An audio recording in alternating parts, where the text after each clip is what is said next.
welcome to a new episode of Nonstop Nick Hill. It's about 7:30 in the morning, and I know it's a lot of commotion.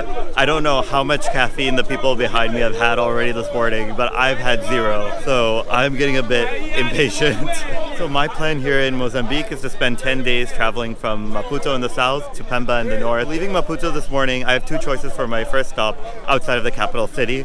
That's to go to Xai-Xai, a beach town 3.5 hours north of the capital, or all the way to Tofo Beach, a very popular destination almost 8 hours away from the capital. I don't think I'm in the mental state to sit in a vehicle for at least 8 hours. I'm saying at least because it's going to be at least 8 hours given the state of these vehicles. So I opted for Xai-Xai, 3.5 hours hopefully. And I have no idea when we'll actually get there because once again, like West Africa, we only leave once all the places are full. And when I joined the line, there was about 5 more places that needed to be full. As we wait for these 5 places to be filled, I'm really hoping that there was some caffeine available here, looking around for somebody to hand me a cup of coffee like they would in Senegal, and also trying to figure out what the people behind me are quarreling about. I think it's about which vehicle will actually be able to leave first towards Xai-Xai and which one will have to wait for the next round of passengers. But regardless, it's going to be an interesting day today. Amid the passengers, amid all the street vendors trying to sell you the most random of items, there will also be an official of some sort coming to take the names of all the passengers, so at least they have a record of who they are and their phone numbers, so they know exactly who's getting onto these vehicles. Still waiting for the bus to leave. It looks full. Everyone keeps telling me different numbers as to how many people we're still waiting for. Some people say like 6, but I don't know how we went from waiting for 5 more people to waiting for 6 more people. And then some people are like, oh no, we're leaving in like an hour or 2, you have time. And other people are like, no, we're leaving right now. So I don't know, I'm not getting a clear answer, and I'm pretty sure it's not because of my Portuguese, because I can at least understand so much here.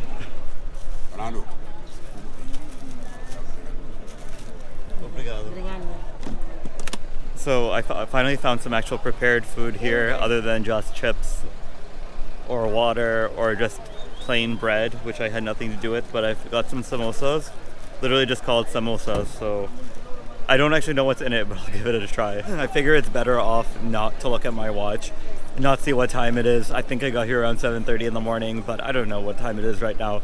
I'm just gonna sign off today to getting to Xai-Xai. I don't know where I'll be staying. It seems like when you look online, there's only one big resort that's a bit expensive that you can book online, and then everything else, it doesn't seem like they have a website or any sort of online booking service. So when I'm on Google Maps, I do see that there's plenty of accommodations there in the city. However, they don't have the online presence, so I can't really do anything about it. So at the moment, I guess we'll just hopefully try to get there and then spend the night there, hopefully by the beach. And then tomorrow morning, we'll do the same thing. The time is 9:20 and we're finally leaving Maputo. So I'll keep you updated. Let's see how this goes. Google Maps says maybe 3 hours, 45 minutes, but like in Mauritania, like in Senegal, I'm not holding our driver to that at all. As cramped as it is with 3 people up front, I'm very, very fortunate to have this seat because I've got the view out of the front windshield. I've also got this window right next to me completely open, so I can at least breathe. There are like 4 more rows behind me, and I've been back there before in Mauritania when it was scorching hot and you're cramped and you cannot breathe. So I'm not envious of them at all. I'm glad I have this seat here. That's probably the best way I can travel in one of these public transport buses. I paid about 600 meticals for it, so that's about I don't know, like $10 maybe for this seemingly maybe 4-hour drive. Hello everyone, so it's 1:30 p.m. The bus just dropped me off in the center of Xai-Xai, right in front of the bus station, and I actually have no idea where I'm going to be staying at the moment. I'm in front of the city municipal government building, so I'm just going to walk around, check into a couple places, see what their rates are like, and if one fits into my budget, I'll just drop my bags in and get something to eat because I'm hungry.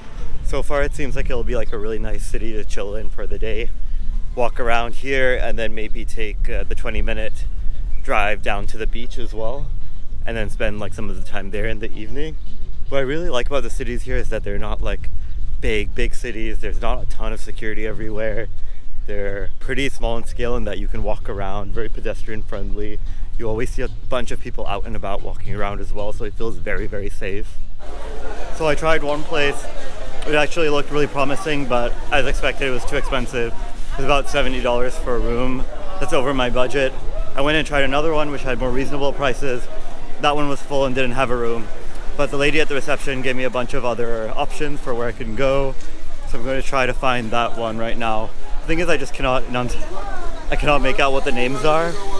And none of these places appear on Google Maps, which just makes everything so much more difficult when you want to plan. I mean, it's not that you can't even like reserve online or find these online.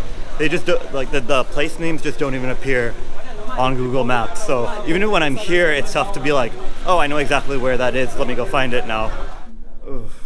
Okay, so after pretty much asking like 10 times along the way for where the spot is, I think I found it, or I found an alternative. I'm not exactly sure, but you took a turn into the market, follow into what looks like a residential area, and you enter this row of like 3 or 4 rooms which are rented out.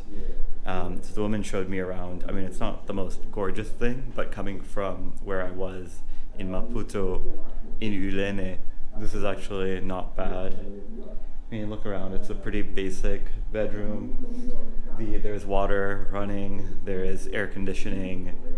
I wouldn't bet that there's Wi-Fi, but what else could you really even ask for at this point for 1,000 meticals? I don't really know how to pronounce that currency. So that comes out to about maybe $15. But for now, I'm in desperate need of a shower and some food and something cold to drink. Like lugging around my luggage around town for like half an hour or so in this burning hot sun, that'll do it to you.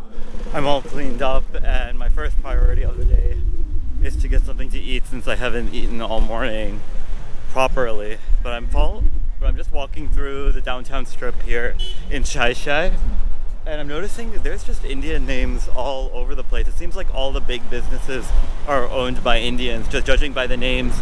You have Vaishali Farsan takeaway food behind me with an Om sign on it. There's an Om center, there's a Casa Bharat, there's a Casa Krishna.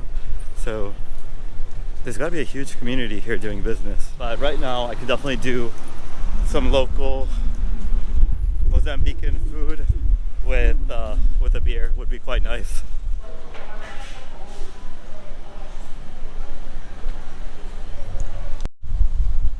So I just had a really good lunch at Casa Carlos restaurant. I looked at another restaurant really close by to me called Sabor, thinking that it was going to be local food. It wasn't at all. I looked at the menu, and it was funny to find all these Indian dishes and Indo-Chinese dishes there. But right now, after lunch, I got some food in me, so I'm good to enjoy the rest of the day. But before the sun goes down, we want to check out the beach here. But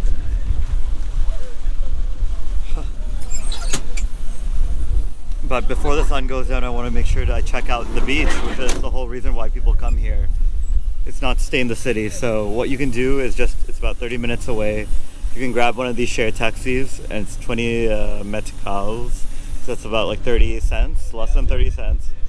And you can head down to the beach. At least I believe so. I just jumped into a vehicle right now, and that said Praia de Xai-Xai. So Praia de Xai-Xai. We got there, 30 cents. Hopefully 30 minutes as well. And we can check out the beach.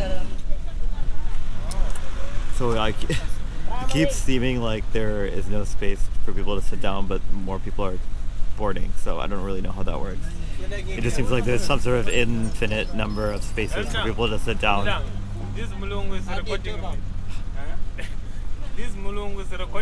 So I'm in the minivan, and what's your name?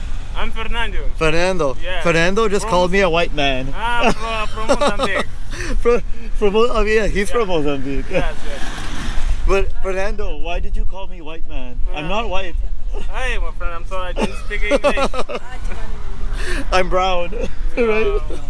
We're brown. Okay, good. Okay. We've decided I'm not white now. That's all I want.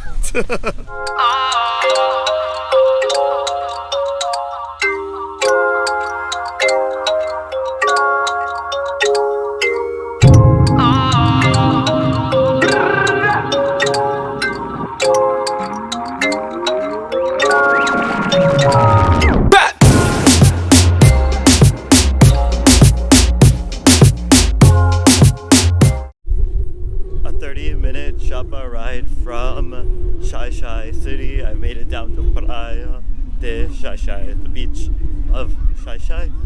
And hopefully this will be the first of many great beach experiences here in the country. That's primarily what tourism in Mozambique is known for. It's going up the coast and making a stop at any of the coastal towns, eating, drinking, and resting. The coastline of Mozambique is so well serviced by regional and domestic airlines, including the national airline LAM. So you can pretty much get from Maputo to any of the coastal cities, and then from the coastal cities to a lot of the capital cities of the neighboring countries pretty easily, and it's just such a short flight away.